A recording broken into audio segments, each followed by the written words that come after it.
आणि आता बातमी आहे न्यूज 18 लोकमतच्या इम्पॅक्टची।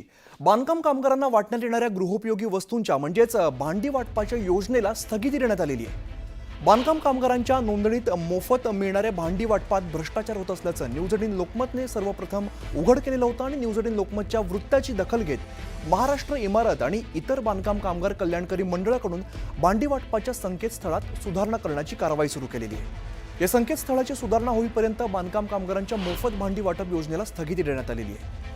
तर कामगार कल्याणकारी मंडळाने कामगारांच्या भांडी वाटप योजनेला स्थगिती दिली असली तरी सुद्धा या भ्रष्टाचारात सहभागी असणाऱ्या खासगी एजंटचा शोध मंडळ घेणार का आणि भ्रष्टाचार करणाऱ्यांवरती कारवाई करणार का हा प्रश्न मात्र अद्याप अनुत्तरित आहे।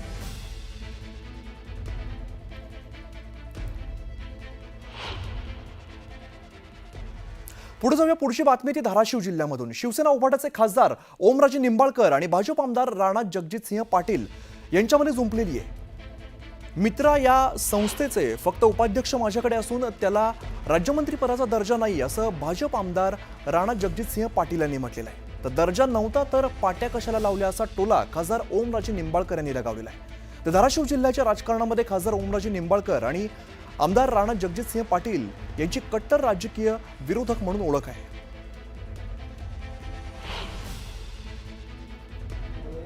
चर्चा होते की तुम्हाला राज्यमंत्र्याचा दर्जा आहे किंवा नाही? बिलकुल नाही आहे, कुठलाच दर्जा नाही। मला जे करायचं आहे ते करण्यासाठी पूर्ण मोकळीक आहे। कुठला दर्जा पाहिजे तुम्हाला? तर त्याच्याबद्दल खासदार पण त्या दिवशी बोलले। परत अशा मोठ्या लोकांची नावही तुम्ही ते घेऊ नका। होय ना, मग दर्जा नव्हता तर मग कशामुळे ते नावाच्या पाट्या लावल्या जात होत्या? हा अट्टास कुणाचा होता? मला वाटतं ह्याचं सुद्धा उत्तर देणं अपेक्षित आहे ना।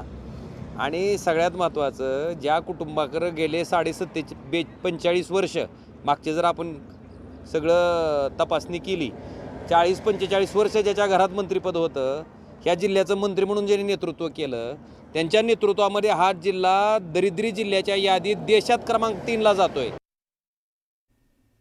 पुढची महत्त्वाची बातमी, प्रहार संघटनेचे प्रमुख बच्चू कडू यांच्या अन्नत्याग आंदोलनाचा आजचा तिसरा दिवस आहे। अमरावती जिल्ह्यातील गुरुकुंज मोझरी या ठिकाणी आंदोलन सुरू आहे।